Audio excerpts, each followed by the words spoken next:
ಇದು oily skin, pimples, acne marks ಮತ್ತು daily oil control ಗೆ ತುಂಬಾ ಫೇಮಸ್ ಆಗಿರುವ ಲೋಷನ್ ನೋಡ್ರಿ, ಕೆಲಾಮಿನ್ ಲೋಷನ್ ರೀ. So hi friends, welcome back to local pharmacist vlog. Lacto calamine lotion ಅಂದ್ರೆ ಅದು ಒಂದು ಆಯಿಲಿ ಕಂಟ್ರೋಲ್ ಮತ್ತು ಸ್ಕಿನ್ ಸೂತಿಂಗ್ ಲೋಷನ್ ಅದ ರೀ. ಇದರಲ್ಲಿ ಕಯೋಲಿನ್, ಕ್ಲೇ ಮತ್ತು ಜಿಂಕ್ ಆಕ್ಸೈಡ್ ಇರುತ್ತದೆ ರೀ. ಇವು ಸ್ಕಿನ್ ನಲ್ಲಿ ಆಯಿಲ್ ಅಬ್ಸರ್ವ್ ಮಾಡಿ ಪಿಂಪಲ್ಸ್ ರೆಡ್ಯೂಸ್ ಮಾಡ್ತದ ರೀ.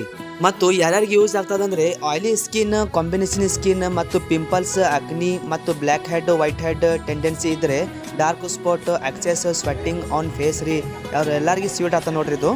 ಮತ್ತು ಹ್ಯಾಂಗೆ ಯೂಸ್ ಮಾಡ್ಬೇಕಂದ್ರೆ ಫೇಸ್ ಕ್ಲೀನ್ ಮಾಡಿ ಡ್ರೈ ಆಗಬೇಕ್ರಿ face. Small amount of lacto calamine ತಗೊಂಡ್ರಿ ಫೇಸ್ ಮೇಲೆ ಅಪ್ಲೈ ಮಾಡಿ ಜೆಂಟಲ್ ಸ್ಪ್ರೆಡ್ ಮಾಡಿರಿ. ಮತ್ತು ಮಾರ್ನಿಂಗ್ ಟೈಮ್ ರೀ ಸನ್ಸ್ಕ್ರೀನ್ ಯೂಸ್ ಮಾಡ್ಬೇಕ್ರಿ. ಡೈಲಿ 1-2 ಟೈಮ್ ಯೂಸ್ ಮಾಡಬಹುದು ರೀ. And lacto calamine usually 2 types ಇರ್ತದೆ ರೀ. ಒಂದು ಆಯಿಲಿ ಬ್ಯಾಲೆನ್ಸ್ ಇರ್ತದೆ ರೀ, ಮತ್ತೊಂದು hydration normal skin, dry skin ಇರ್ತದೆ ರೀ. ಸೊ ವ್ಲಾಗ್ ಇಷ್ಟ ಆಗಿದೆ ಅಂದ್ರೆ ಲೈಕ್ ಮಾಡ್ರಿ, ಕಮೆಂಟ್ ಮಾಡ್ರಿ, ಶೇರ್ ಮಾಡ್ರಿ.